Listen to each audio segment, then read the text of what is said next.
मणिपुर जल रहा है।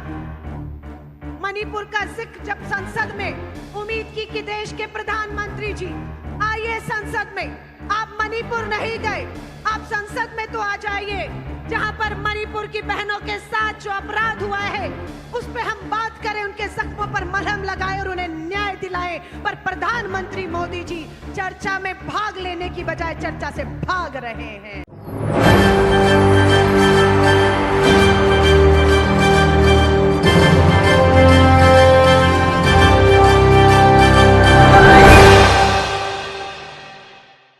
मणिपुर हिंसा पर अलका लांबा ने ऐसा क्या बोल दिया कि मोदी सरकार की नींद उड़ गई। प्रधानमंत्री नरेंद्र मोदी की गद्दी पर खतरा मंडराने लगा। अलका लांबा ने मणिपुर हिंसा का जिक्र करना शुरू किया ही था कि भारतीय जनता पार्टी के नेताओं के माथे पर पसीना आने लगा। पसीना स्वाभाविक भी है, गर्मी का सीजन चल रहा है और गर्मी के इस माहौल में पसीना तो लाजमी है, लेकिन ये वो पसीना नहीं है जो भारतीय जनता पार्टी के नेताओं के चेहरे पर है, जो देश के प्रधानमंत्री नरेंद्र मोदी के चेहरे पर है। ये वो पसीना है जो डर दिखाता है, ये वो पसीना है जो घबराहट दिखाता है, ये वो पसीना है जो सत्ता जाने का डर दिखता है। और ऐसा ही पसीना अगर सरकार के चेहरे पर आ रहा है तो फिर समझ लीजिए कि भारतीय जनता पार्टी के लिए 2024 का चुनाव जीतना इतना आसान नहीं है। नमस्कार, मैं हूं राहुल शर्मा, आप देख रहे हैं SP9 न्यूज़ और तमाम दर्शकों का बहुत बहुत इस प्रोग्राम में स्वागत है। और आज मैं बात कर रहा हूं अलका लांबा की। कांग्रेस पार्टी की तेज तर्रार नेता अलका लांबा ने मणिपुर हिंसा का एक एक सच जो बताना शुरू किया, उसके बाद भारतीय जनता पार्टी के जो नेता है ना, इनका मैं अगर बात करूं तो सीधे तौर पर पोल पट्टी खुलती नजर आई। इनका पूरा सामने आने लगा, पूरा माहौल, इनका मुखौटा सामने आने लगा, इनका असली चेहरा दिखने लगा। और अलका लांबा के इस भाषण ने कैसे तहलका मचा कर रखा है सोशल मीडिया पर, भारतीय जनता पार्टी के अंदर में। मैं एक वीडियो अपने दर्शकों को दिखाता हूं, देखिए एक रिपोर्ट। घर पहुंचे पर चंद कदमों की दूरी पर जंतर मंतर पर भाजपा के सांसद ब्रजभूषण द्वारा यौन उत्पीड़न की हमारी शिकार बेटियां बैठी थी, लेकिन वहां दिल्ली पुलिस नहीं जाती है। वही बेटियां थी, हम बताना चाहते हैं। कब FIR हुई ब्रजभूषण भाजपा के उस सांसद के खिलाफ? जब सुप्रीम कोर्ट ने फटकार लगाई तब FIR हुई ब्रजभूषण के खिलाफ।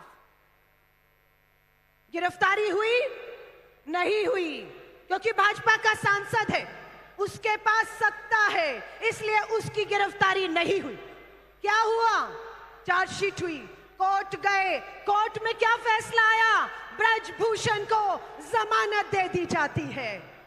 क्यों जमानत दे दी गई? कारण दिल्ली पुलिस ने कोर्ट में जाकर जमानत का विरोध करना जरूरी नहीं समझा, क्योंकि वो दिल्ली पुलिस देश के तानाशाह अमित शाह के अधीन है, इसलिए उन्होंने उस केस में कुछ नहीं बोला। ये वो भाजपा है जो हरियाणा के राम रहीम, सुनिएगा, 7वीं बार पैरोल मिलती है राम रहीम को। क्या आरोप है राम रहीम पर? राम रहीम ने बेटियों के साथ बलात्कार, यौन शोषण और हत्या की 20 साल की उसे सजा मिलती है, लेकिन क्या होता है? 7 बार पैरोल मिलती है और वो भाजपा का प्रचार प्रसार करने निकलता है। कौन था? निहाल चंद मीना, राजस्थान का भाजपा का सांसद। पहली बार उसे मंत्री बना दिया गया केंद्र में। हम सब ने दबाव बनाया, निहाल चंद मीना को अपना मंत्री पद त्यागना पड़ा। ऐसे कितने उदाहरण हैं आज हमारे सामने। आज मणिपुर जल रहा है। मणिपुर का जिक्र जब संसद में उम्मीद की कि देश के प्रधानमंत्री जी आइए संसद में, आप मणिपुर नहीं गए, आप संसद में तो आ जाइए जहां पर मणिपुर की बहनों के साथ जो अपराध हुआ है उस पे हम बात करें, उनके जख्मों पर मलहम लगाए और उन्हें न्याय दिलाएं। पर प्रधानमंत्री मोदी जी चर्चा में भाग लेने की बजाय चर्चा से भाग रहे हैं। कायर हैं आप प्रधानमंत्री जी, कायर हैं। और गर्व है हमें राहुल गांधी जी पर। गए मणिपुर के राहत कैंपों में, मिले वहां पर बेटियों से, देखे उनके जख्मों को, लगाया उन पे उन्होंने मलहम, और राजनीति नहीं कही। वहां की महिला राज्यपाल को श्री राहुल गांधी मिलते हैं और सच्चाई बताते हैं कि क्या हो रहा है मणिपुर की धरती पर। मणिपुर की महिला राज्यपाल सामने आई और आते ही कहा कि मैंने अपने पूरे जीवन काल में इस तरह की हिंसा और महिलाओं के साथ इस तरह से अपराध होते हुए नहीं देखा। एक महिला राज्यपाल असहाय महसूस कर रही है। वो महिला राज्यपाल रो रो कर कह रही थी टीवी पर कि मैं प्रधानमंत्री जी से समय मांग रही हूं। मैं देश की प्रथम महिला राष्ट्रपति आदिवासी जो समाज से आती है समय मांग रही हूं। मैं ऊपर तक लिख कर दे चुकी हूं। ये महिला राज्यपाल महिला मणिपुर की बताती है, पर न्याय नहीं है। सोचिए, आपसे कहूंगी, ये आधी आबादी की लड़ाई है। यहां जो बैठे हुए हैं इन्हें भी समझना होगा, ये लड़ाई मात्र हमारी नहीं है। ये लड़ाई हमारी हर मां, बहन, बेटी को, जिसे आप भी चाहते हैं हम एक सुरक्षित माहौल दे पाए। मैं पूछना चाहूंगी, यहां जो बैठे हैं आप में से कितने की बेटियां हैं? हाथ खड़ा करें जिनके घर में बेटियां हैं। अब पूछना चाहूंगी, ये जो हाथ खड़े हुए हैं, ये आपकी बेटियों की लड़ाई है या नहीं? ये अकेली लड़ेंगी या आप साथ देंगे? आप सुरक्षा कवच बनेंगे या नहीं? सोशल मीडिया पर चल रहा था, कोई रानी लक्ष्मीबाई बनने की दुहाई दे रहा है हमें, कोई फूलन देवी के वीडियो डाल रहा था। क्या चाहते हो आप हमसे? ये छोटी सी पुस्तिका, अगर मेरा पर्स देखेंगे, मैं महिलाओं को कहूंगी, आपको भी कहूंगी, रक्षाबंधन आ रहा है, बहन हाथ में राखी बांधेगी आपके, क्या देंगे तोहफे में? क्या देंगे तोहफे में? वो आपसे चंद रुपए नहीं चाहती है। वो भाई की कलाई में जब रक्षा का बंधन बांधती है तो आपसे रक्षा की उम्मीद करती है। वो चाहती है उन भेड़ियों से आप उन्हें बचाएं जिन्होंने इन्हें घेर कर इन्हें असुरक्षित किया हुआ है। मैं हर भाई से उम्मीद करती हूं, अगले महीने राखी है, मेरा पर्स देखिएगा, महिला हूं, सशक्त हूं, डरती नहीं हूं, लेकिन अपने पर्स में हथियार लेकर चलती हूं। ये मेरा अधिकार है। जब रक्षक भक्षक बन जाएंगे, जब रक्षक भक्षक बन जाएंगे, तो हमें अपनी सुरक्षा में हथियार रखने होंगे। हम किसी पर हमला करने के लिए हथियार नहीं उठा रहे, हम कोई हिंसा के लिए हथियार नहीं उठा रहे, लेकिन रक्षक भक्षक बनेंगे तो हमें मजबूर होना पड़ेगा। ये छोटी सी पुस्तिका 10 साल पहले इस तस्वीर के साथ, अगर आप देख पा रहे होंगे, जूम करके दिखाइएगा।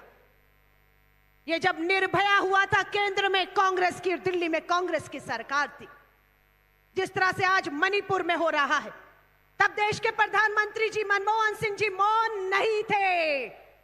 वो सोनिया गांधी जी के साथ पीड़ित परिवार को मिले, उस बेटी को मिले, विदेश में उसे अच्छा इलाज दिलाया, उसे न्याय दिलाया, अपराधियों को फांसी के तख्तों पर झुलाया। ये 10 पन्नों की छोटी सी पुस्तिका है। मैं युवा कांग्रेस के अपने भाई श्रीनिवास और कृष्णा जी से कहना चाहूंगी, इसमें हम बहन बेटियों के कानूनी, सामाजिक, संवैधानिक हक और अधिकार क्या हैं, ये छोटी सी पुस्तिका मैं अपने पर्स में लेकर रखती हूं।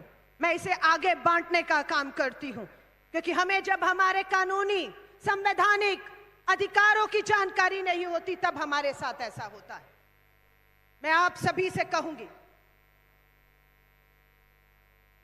जितनी भी बेटियां बैठी हैं, गीत मैंने चलाया था, कारण यही था कि कोमल है तू, कोमल है, कमजोर नहीं तू।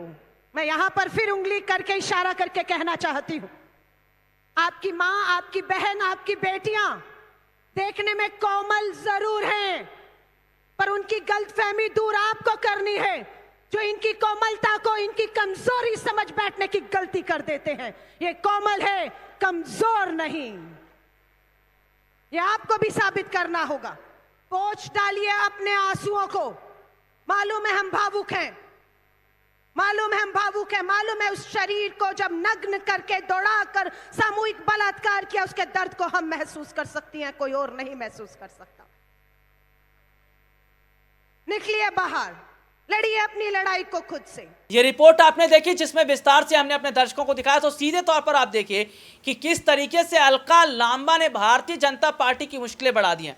और अब ये कहा जा रहा है कि अलका लांबा के एक एक सवाल का जवाब का उत्तर नहीं है भारतीय जनता पार्टी के किसी नेता, किसी मंत्री, स्मृति ईरानी तक में नहीं है कि वो अलका लांबा के सवाल का जवाब दे दें। लेकिन अब ये माना जा रहा है कि अलका लांबा ने जो ये बात कह दी है ना मोदी सरकार को लेकर, ये पता चलता है कि सरकार आज कितने बड़े हद तक पानी में नजर आ रही है। और चुनाव से पहले सरकार इस मुश्किल में फंस गई है कि क्या वो 24 का चुनाव जीत भी पाएगी। मणिपुर हिंसा ये बता रहा है कि सरकार केवल वोट बटोरने का काम करती है, धर्म और जाति की राजनीति का काम करती है, इसके सिवा और कुछ नहीं। लेकिन अब यही मुद्दा चुनाव में उठ रहा है जिससे सरकार की मुश्किलें बढ़ रही हैं। आज के लिए इतना ही, आपसे फिर दोबारा मुलाकात होगी, तब तक के लिए इजाजत दीजिए, नमस्कार।